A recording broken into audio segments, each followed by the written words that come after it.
வணக்கம் மக்களே, இந்த வீடியோவில் எல்லாரும் வந்து பார்த்தீங்கன்னா ஓட்டிங் அப்டேட் தான் வெயிட் பண்ணிட்டு இருக்கீங்கன்னு தெரியுது. ஸோ நிறைய பேர் கமெண்ட் பண்ணிருந்தீங்க, கமெண்ட்ஸ் பார்த்தாலே தெரியுது. ஸோ இந்த வீடியோவில் வந்து பார்த்தீங்கன்னா official and unofficial voting update. இந்த ஓட்டிங்கில் வந்து பார்த்தீங்கன்னா பயங்கரமான ஒரு ஃப்ராடு வேலை நடந்திருக்கு. மக்களை ஏமாற்றக்கூடிய ஒரு வேலை. அதை நான் இந்த வீடியோவில் எக்ஸ்போஸ் பண்ணுறேன். ஸோ உங்களால் நான் தெளிவாக சொல்கிறேன். உங்களால் அந்த பாயிண்ட் உங்களுக்கு கரெக்டாக இருந்துச்சு அப்படின்னா நீங்கள் வந்து எனக்கு கமெண்ட்டில் சொல்லுங்கள். ஸோ கூடவே வந்து பார்த்தீங்கன்னா இந்த வாரத்தில் இவங்க எவிக்ட் ஆனால் நல்லா இருக்குப்பா, இவங்க போனால் நல்லா இருக்கும், வேஸ்ட்டாக வீட்டுக்குள்ளே இருக்காங்க, இல்லை இவங்க இப்போ இருக்கதே வேஸ்ட்டு அப்படிங்கிற மாதிரி யார் நினைக்கிறீங்களோ அவங்கள கமெண்ட்டில் போட்டு விடுங்க. சரியா? ஸோ வீடியோக்குள்ள பொறுத்த முடியும் நீங்கள் நம்ம சேனலை புதுசாக பார்க்குறீங்க அப்படின்னா எக்ஸ்க்ளூசிவ் அண்ட் லைவ் அப்டேட் இந்த மாதிரி ரிவ்யூக்கு நம்ம சேனல் மறக்காம சப்ஸ்கிரைப் பண்ணிட்டு வீடியோக்கு ஒரு லைக் கொடுத்துருங்க. நீங்கள் கொடுக்குற ஒரு லைக் எனக்கு ஒரு பெரிய மோட்டிவேட்டாக இருக்கும். ஸோ மறக்காம லைக் பண்ணி சப்போர்ட் பண்ணுங்கள். ஸோ இந்த வாரத்தோடைய அன்அஃபிஷியல் ஓட்டிங்கையும் அதனுடைய ஃப்ராட் தரத்தையும் முதல்ல பார்த்துடலாம். ஸோ முதல் இடத்துல வந்து பார்த்தீங்கன்னா 1,10,000 ஓட்டுகள் வந்து பார்த்தீங்கன்னா தீபக் முதல் இடத்துல இருக்காரு. இரண்டாவது இடத்துல ரயான் இருக்காப்புல 97,000 ஓட்டுகளில் ரயான் இருக்காரு. மூன்றாவது இடத்துல ராணுவ இருக்காப்புல 90,137 ஓட்டுகளில் ராணுவ இருக்காப்புல. நான்காவது இடத்துல விஜே விஷால் இருக்காப்புல 82,929 ஓட்டுகள் இருக்காப்புல. ஐந்தாவது இடத்துல ஜாக்லின் இருக்காங்க 80,747 ஓட்டுகள் இருக்காங்க. ஆறாவது இடத்துல அருண் பிரசாத் 80,200 ஓட்டுகள் இருக்காப்புல. ஏழாவது இடத்துல பவித்ரா ஜனனி 79,500 ஓட்டுகள் இருக்காங்க.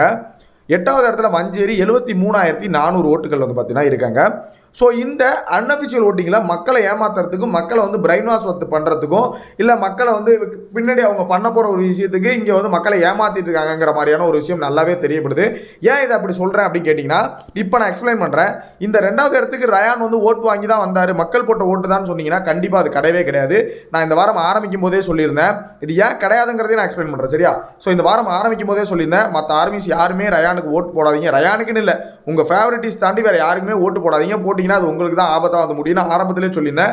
பட் ஒரு கட்டத்துக்கு மேலே ரயான் வந்து முத்துக்குமாரனை அடிக்கிறான் எதுக்குறான் அப்படின்னு தெரிஞ்ச உடனே எல்லாரும் என்ன பண்ணாங்க, இதான் சாக்குன்னு சொல்லி எல்லாரும் வந்து ரயானுக்கு சப்போர்ட் பண்ண ஆரம்பித்தாங்க.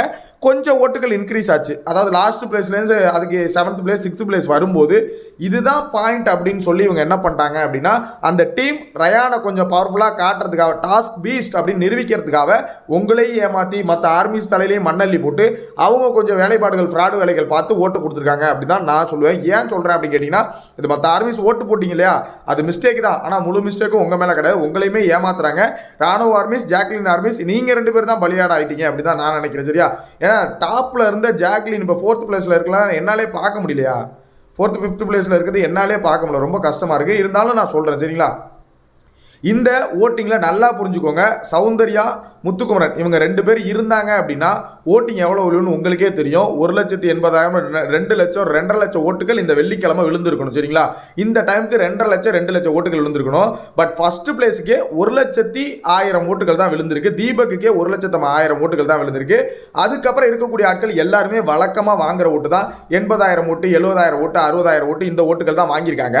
பட் எங்கேருந்து இந்த 90,000 ஓட்டு எக்ஸஸாக, இந்த 90,000 ஓட்டில் இந்த ஓட்டுலேருந்து பிரிஞ்சு போனது ஒரு 30,000 40,000 ஓட்டுகள் கூட வச்சுக்கலாம். இந்த ஃபேன்ஸ்லேருந்து பிரிஞ்சு போனவங்க, ஏன்னா இவங்க தான் ஓட்டு போடுவாங்க. மெனக்கட்டி யாரும் வந்து ஓட்டெல்லாம் போட மாட்டாங்க. ஆரம்பத்திலேருந்து யார் ஓட்டு போட்டுட்டு இருக்காங்களோ அவங்க தான் வந்து பார்த்தீங்கன்னா ஓட்டு போடுவாங்க.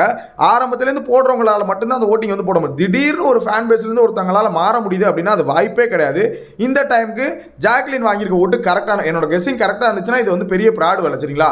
ஜாக்லின் வாங்கியிருக்க ஓட்டு கரெக்டான ஓட்டு 80,000 ஓட்டுகள். போன வாரம் அவங்க அந்த ரேஞ்சில் தான் இருந்தாங்க, 80,000 90,000 ஓட்டுகள் தான் இருந்தாங்க. ராணுவம் வந்து பார்த்தீங்கன்னா அதே ரேஞ்சில் தான் இருந்தாப்புல, 90,000 1 லட்சம் அந்த ரேஞ்சில் தான் வந்து பார்த்தீங்கன்னா இருந்தாப்புல. ஜாக்லினோட ஓட்டு, அருணோட ஓட்டு எல்லாமே லீடிங்கில் வரும்போது இந்த ரயானோட 90 எல்லாருமே இது லீடிங்கில் இருக்கும்போது ரயானோட 90,000 ஓட்டு எங்கேருந்து வந்துச்சு அப்படின்னு கேட்டிங்கன்னா அது பெரிய ஒரு ஃப்ராடு வேலையாக எனக்கு வந்து ஃபீல் ஆகுது சீரியஸாகவே. ஏன்னா 18-20,000 ஓட்டு வாங்குறதுக்கு முக்கிட்டு இருந்தவருக்கு 70,000 ஓட்டு ஒரு டாஸ்கில் உழுகுது அப்படின்னா இதை உங்களால் ஏற்றுக்க முடியுதா, உங்களால் நம்ப முடியுதா அப்படின்னு கேட்டால் கண்டிப்பாக அது கிடையாது. ஏன்னா 2 லட்சம் ஓட்டு போலாகும். அது முக்கியமாக முத்துக்குமரன், சௌந்தர்யா இருந்தால் மட்டும்தான். வேற யார் இருந்து விழுந்தா கூட ரயானுக்கு சப்போர்ட் பண்ணாங்க, அவங்க சப்போர்ட் பண்ணியிருக்காங்க, நம்ம நம்பலாம். பட் 2 லட்சம் ஓட்டு போலாகிற இடத்துல 1 லட்சம் ஓட்டு வந்து முதல் இடம் ஆகுற மற்ற, அதாவது அவங்க 2 பேரும் தான் 2 லட்சம் ஓட்டு. ஜாக்லின் மற்ற ஆட்கள் இந்த ஆட்கள்லாம் இருக்கும்போது அவங்க 2 பேர் மெயினாக இல்லாத ஆட்கள் இருக்கும்போது ஃபர்ஸ்ட் இடத்துல ஜாக்லின் இருக்காங்க. அதிகபட்சமாக வெள்ளிக்கிழமையில் விழுந்த ஓட்டு அவங்களுக்கு 90,000 1 லட்சம் அவ்வளோதான் வந்து பார்த்தீங்கன்னா அதிகமொத்தமாக ஜாக்லினுக்கே விழுவோம். பட் இந்த இடத்துல ரயானுக்கு இவ்வளோ ஓட்டு விழுகிறங்கிறது என்னால் அக்செப்டே பண்ணிக்க முடியாது. இது ஒரு பெரிய ஃப்ராடு வேலை. மக்களை ஏமாத்துறது ஏதோ பிளான் போடுறாங்க இந்த ப்ரொடக்ஷன் அண்ட் டீமு, எனக்குன்னு ஒரு டவுட்டாக இருக்குது. சரிங்களா? ஸோ இதை பற்றின உங்களோட ஒப்பீனியனை கமெண்ட்டில் போட்டு விடுங்க. அதே மாதிரி அஃபிஷியலுக்காக வெயிட் பண்ணிட்டு இருப்பீங்க, கொஞ்சம் டைம் எடுத்துட்டு நினைக்கிறேன், கோச்சிக்காதீங்க. So official update, unofficial update வந்து பார்த்தீங்கன்னா உங்களை உருட்டி ஏமாத்துறதுக்கு அவங்க பார்த்துட்டு இருக்க வேலை. ஸோ அதை யாருமே நம்பாதீங்க, அதை பெருசாக எடுத்துக்காதீங்க. அஃபிஷியல் உள்ள அப்டேட் யார் ஃபஸ்ட்டு இருக்கான்னு பார்த்தீங்கன்னா ஸோ அன்அஃபிஷியல் மாதிரி தான் பவித்ரா இவங்க, சாரி ஐயோ தீபக் தான் மக்களை ஃபர்ஸ்ட் இருக்காங்க சரிங்களா. தீபக் தான் ஃபர்ஸ்ட் இருக்காரு அஃபிஷியல் ஓட்டிங்கில். ஸோ செகண்ட் பிளேஸில் ராணுவ தான் இருக்காரு சரிங்களா. ஸோ தேர்ட் பிளேஸில் ஜாக்லின் இருக்காங்க. ஃபோர்த் பிளேஸில் ரயான் இருக்காரு. ஃபிஃப்த் பிளேஸில் விஜய் விஷால் இருக்காரு. சிக்ஸ்த் பிளேஸில் அருண் இருக்காங்க. செவன்த் பிளேஸில் பவித்ரா ஜனனி இருக்காங்க. எயித்து பிளேஸில் மஞ்சரி இருக்காங்க. என்னோட கேள்வி என்னன்னா, இவங்க யாரோட ஓட்டுகளுமே மாறாமல் ரயான் ஓட்டுகள் மாறுறது பெரிய சந்தேகமாக இருக்குது. ஸோ இந்த இடத்துல ஃபோர்த் பிளேஸில் இருக்கிற ரயான், அஃபிஷியல் ஓட்டில் ஃபோர்த் பிளேஸில் இருக்கிற ரயான் எப்படி அன்அஃபிஷியல் ஓட்டிங்கில் வந்து பார்த்தீங்கன்னா செகண்ட் பிளேஸ் போகிறாரு? ஏன்னா அஃபிஷியல் ஓட்டில் சிங்கிள் ஓட்டு தான் போட முடியும். அன்அஃபிஷியல் ஓட்டிங்கில் அடித்து நவுத்தலாம், எவ்வளோ வேணால் நவுத்தலாம் சரிங்களா. எவ்வளோ நீங்கள் ஓட்டு போடணுமோ உட்காந்து அவங்க ஃபேமிலிஸில் ஒரு 10 பேர் உட்காந்து போடணுன்னா கூட அடித்து உட்காந்து ஏற்றிப்பலாம், ஒரு வாரத்தில் ஏற்றணும்னா ஏற்றிப்பலாம்.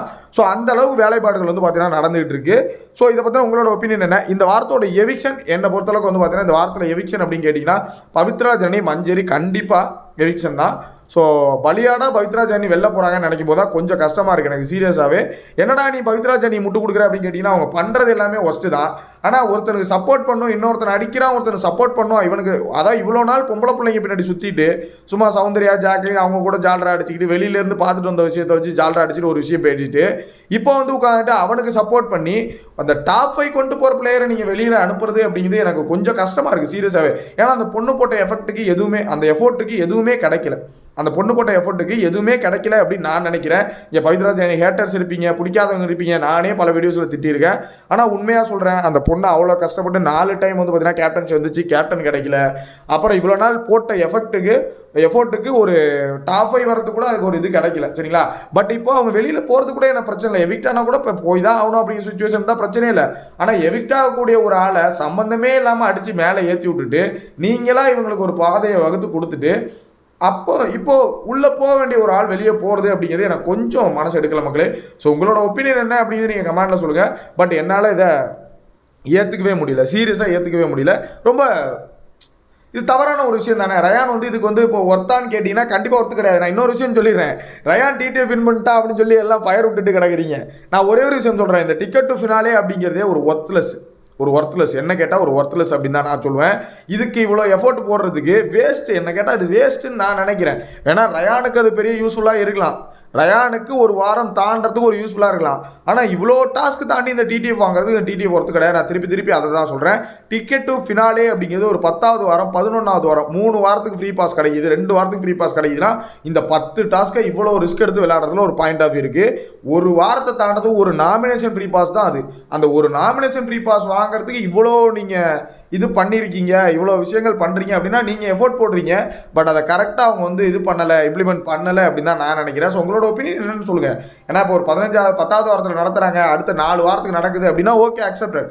பட் ஆனால் ஒரு வாரம் 13வது வாரத்தில் வைக்கிறீங்க, 14வது வாரம் தாண்டினா ஃபினாலே போகிறாங்க. என்ன டைட்டில் இதில் முக்கால்வாசி பேர் முட்டாள்தனமாக என்ன பண்ணிட்டு இருக்காங்க, அருண் சொன்னதை மனதில் வச்சுக்கிட்டு ரயான் தான் ஸ்டேஜ் மீட் அந்த ஸ்டேஜ் அப்படின்னு. என்ன ஸ்டேஜிலலாம் மீட் பண்ண முடியாது, ஃபினாலேன்னா அந்த வாரத்துக்கு போகலாம். ஃபினாலே வாரம், டிக்கெட் டு ஃபினாலே வாரம் எப்படியோ அதேமாரி அந்த வாரம் அவ்வளோதான் சரிங்களா. அந்த வாரத்துக்கு கடைசி 15வது வாரத்தில் போய் நிற்கலாமே தவிர ஸ்டேஜுக்கு போகிறதெல்லாம் மேலே இருக்கிறவங்க கையில் தான் இருக்குது சரிங்களா. மக்களாகிய உங்கள் கையில் தான் இருக்குது, அது நடக்காது. ஸோ இது வந்து பெரிய ஒரு முட்டாள்தனமாக நான் நினைக்கிறேன், ரயானை மேலே ஏற்றி விட்டது. இது வந்து ரயானை பார்த்து நான் வயிறு எறிகிறதா கூட நீங்கள் வச்சுக்கலாம் சரிங்களா. சீரியஸாக எதுவுமே பண்ணாமல் ஒரு வாரத்தில் வந்து நான் தான் ஆடிட்டு போகிறதெல்லாம் எந்த வாரத்தில் நியாயம்னே எனக்கு தெரியல. யார் பண்ணாலும் இப்போ கூட அருண் ஃபோன் எடுக்கும்போது கூட நான் தான் முதல்ல தொட்டங்கிறான். இவன் முத்து ஃபோனை தொட்டதுக்கும் நான் தான் முதல்ல தொட்டேன்னு ஒரு ஆர்கியூ பண்ணான். பேசுகிறான் பேசிக்கிட்டே இருக்காங்க ஐயா. பார்க்குறவங்களாம் எரிச்சல் ஆகுது. சீரியஸாக உண்மை அதுதான். ஸோ இந்த வாரம் எவிக்ஷன் யார், உங்களோட ஒப்பீனியன் நான் சொல்லிட்டேன். ஸோ இந்த 2 பேர் எவிக்ட் ஆகிறதுல உங்களோட மனநிலை எப்படி இருக்குது, இது நியாயமா, அதுவும் பவித்ரா ஜனனி எவிக்ட் ஆகிறது நியாயமான்னு நீங்கள் மறக்காமல் கமெண்ட்டில் போட்டு விடுங்க. நெக்ஸ்ட் வீக் மீட் பண்ணுறேன். தேங்க்ஸ் ஃபார் வாட்சிங்.